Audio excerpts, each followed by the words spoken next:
And we are now continuing the study. For those of you who have been asking about interest in converting to Judaism, we are continuing the study in the book of Shaarei Halachah. Many Ashkenazic Bedin use this sefer, use this book to be able to prepare persons for conversions. There are other Bedins that use other books. It's primarily a textbook that has primarily the Ashkenazic customs for those who want to convert. So, for those who want to do it by Sephardic way, it is a good book. It should be complemented with other materials by Sephardic traditions, so that way you see the difference and the distinction between the Ashkenazi customs as well as the Sephardic. But here we go with chapter 5 in the book, and we're looking at the mitzvah of tzitzits. And it says in Bamidbar, which is Numbers chapter 15, verse 38, and they shall make for themselves tzitzits, fringes on the corners of the garments. It is a mitzvah to put tzitzits on the garments which have a four square corner. Now the importance of this mitzvah of tzitzits, and these shall be your tzitzits when you see them. Now at the point of seeing them is where it is fulfilled, this commandment. And then you shall remember all of God's commandments, so you keep them. That's Numbers chapter 15, verse 39. So we have here that one of the areas in which the tzitzits is to remind us is of these 613 commandments given in the Torah. And when we see them, we are to remember all of God's commandments. Now, the tzitzits have this unique ability to remind us of God's commandment and to motivate us to fulfill it. The number of its threads, the winding, the knots, all motivate us to fulfill them. The number of its threads, its knots, it also hints to the name of God. Now this is very important because it hints to the name of God. This is why there's a lot of areas in which you're not to bring the tzitzits into, like for example to bring in the tzitzits exposed into the bathroom. We're going to get into that a little bit later. The numerical value of the word tzitzits is 600, and when added with 8 threads and 5 knots, it comes to the sum of 613. Now, of course, by the Sephardic custom, they usually tie it a little bit different, having, as it were, a backbone, where the Ashkenazic tzitzits, it's all rounded and wounded around. But they both have the same fulfillment of making sure it's referring to the 613 commandments. Now, the wearing tzitzits regularly instills us with an awareness of our love towards the Torah, towards the commandments, and fulfilling the commandments or mitzvot creates a pure heart within us and forms the framework for a sanctified life, replete of eternal values and closeness to God. This is also mentioned continuation of the section that discusses tzitzits in the Torah, and you will remember and keep all my commandments and to be holy to your God. Numbers chapter 15, verse 40, or Bamidbar. Now it's also explained in the Mishnah Berurah that if a person received a gift from a king which has inscribed with the king's signature, he should surely take great pride in it and show everybody what he has. Since it's in the name of God, the King of the kings, how much more so should every Jew take pride of this particular commandment. The mitzvah of tzitzits can be fulfilled all day long by wearing a Tallet Katan, a four-cornered garment, because remember, as we just read in the Torah, it applies only to four-corner garments. So they have to have these fringes. Now, in this commandment, you have this obligation to fulfill it, and a four-cornered garment with fringes on each corner is part of man's daily clothing. The Rambam writes, a person who should be meticulous when observing the commandments of tzitzits, for the Torah ascribes special value to it and ascribes the fulfillment of all the commandments to it. This is derived by the verse, and you shall see it and remember all of God's commandments. Halachah Tzitzit, chapter 3, verse 12. You shall see it. So at what point do we fulfill the commandment? It becomes very important because there are those who have the customs to wear their tzitzits outside, to be constantly observing it and showing and displaying it to the public. Shulchan Aruch at the end of Halachot Tzitzit states that the punishment for one who ignores this commandment of tzitzits is great. But while one who is careful in his fulfillment has a merit to behold the presence of the divine, the Shekhinah. It's a mitzvah, it's a commandment to make beautiful Tallet Katan and tzitzits. This is derived from the verse, "This is my God, and I shall beautify him." Exodus chapter 15, verse 2. Our sages explain that we beautify God by doing his commandments in a beautiful manner. Now, a couple of things regarding the Tallet Katan. Men must wear the Tallet Katan with the tzitzits attached to it throughout the day. The commandment is only applicable during the daytime. Many of you have asked me the questions, Moshe, should I take off my tzitzits when it's evening? Yes, because then you cannot necessarily say the bracha on it the following morning if you still have it on. Now, there are those who are very pious, very religious. They sleep with it, and they don't take it off at all at night. They go beyond what's required by the law.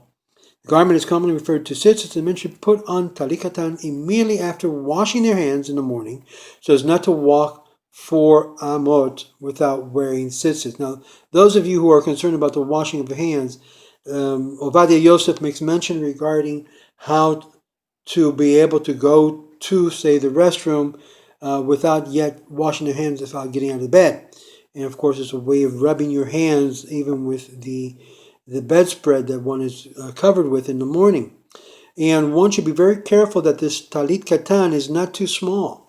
If the Tallet Katan does not meet the required measurements of the Halachah, one has not completed the commandment. There are several opinions regarding the minimum width of the shoulders of the Tallet Katan, and according to the Chazon Ish, again, most of these opinions are that of Ashkenazic rabbis, which is fine, but you should know, those of you who are wanting to follow the Sephardic customs, each shoulder should be at least at the width of the neck hole, as the neck hole. According to Chazon Ish, the minimum width of the Tallet Katan is an amma. The Chazon Ish ruled that the amma is about 58 centimeters, or 22.7 inches, while the Rav of Chaim Na'er ruled it should be that an amma is 49 or 18.9 inches. Again, there is discrepancy as to the actual size, but in most of the Judaicas that you'll find, most of them do sell kosher Tallet Katan. This Tallet Katan should be at least 3/4 of an amma long, and in front and back. It's preferable the Tallet Katan to be complete amma in front and the back, and each shoulder is wider than the neck hole. There may be included a part of the length of the Tallet Katan. Otherwise, the length of the front and back of the Tallet Katan are measured from under the neck hole. It's advisable that the Tallet Katan should be a little bit larger than the measurement given, because it may shrink when it's washed. One who does not wear Tallet Gadol, this is the big prayer shawl commonly referred to as a Tallit, while reciting Shacharit, recites the blessing of the mitzvah tzitzit concerning the commandment of tzitzit before putting on this Tallet Katan in the morning. One must remember, however, the blessing may be recited if the Tallet Katan is of required size.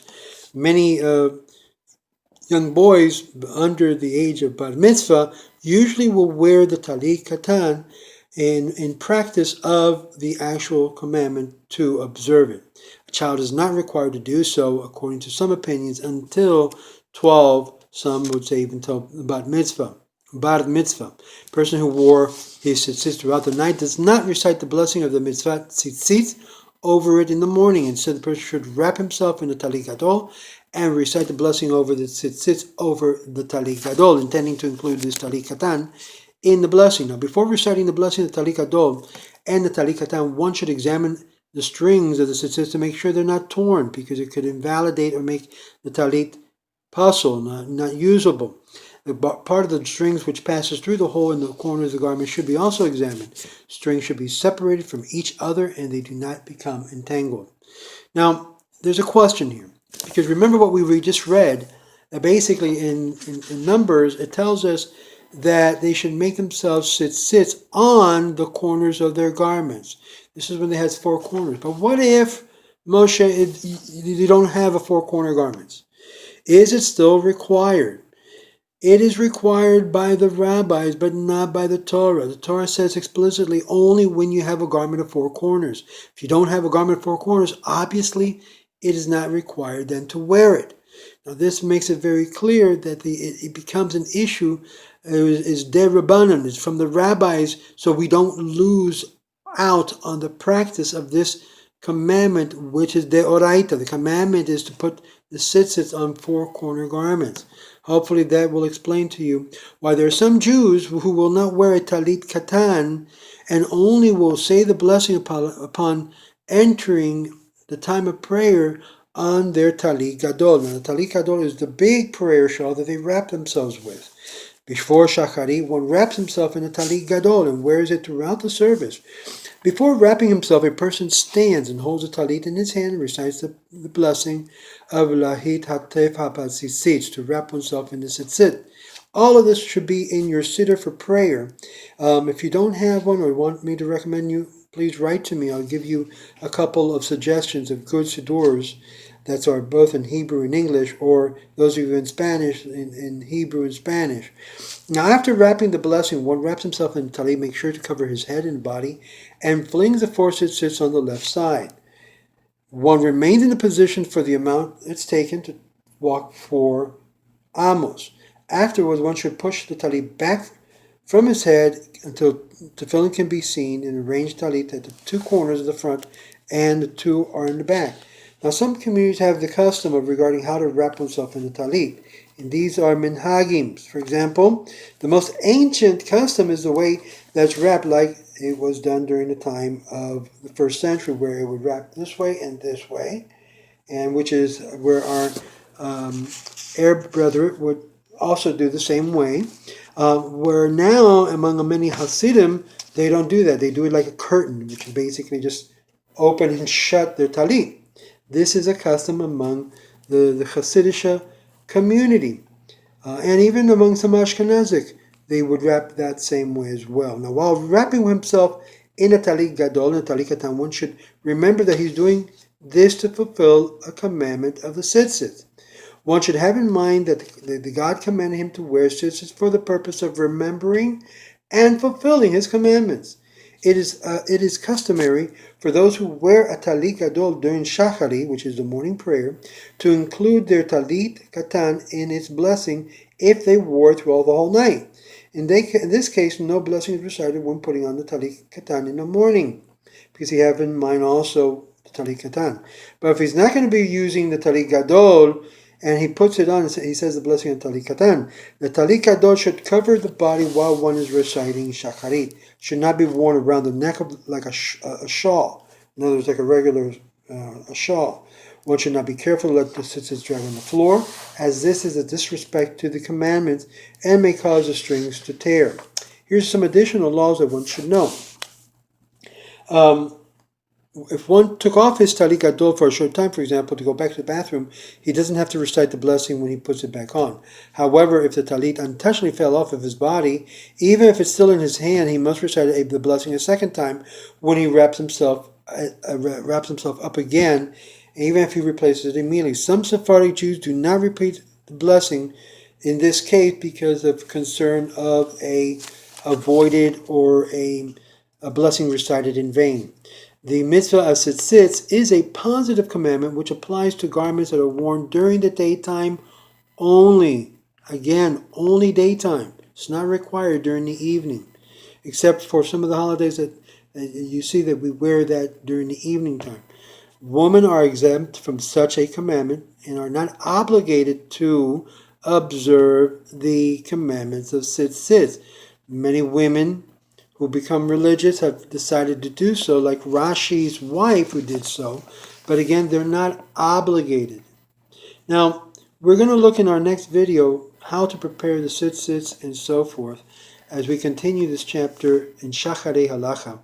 One thing that I received a question on, because the Sephardic Spanish custom was never to tuck in the talit, the tzitzits. The custom of Sephardic Spanish jewelry was never to show out the tzitzits. What they would do is when they would see the tzitzits, they would fulfill it, and by fulfilling it, upon saying the blessing and seeing the tzitzits, they fulfilled the commandment, and they tucked it in to their pants. So it was never hanging outside. It has become a more modern thing to demonstrate Jewish pride, to keep the tzitzits out, to demonstrate the commandments that we are fulfilling.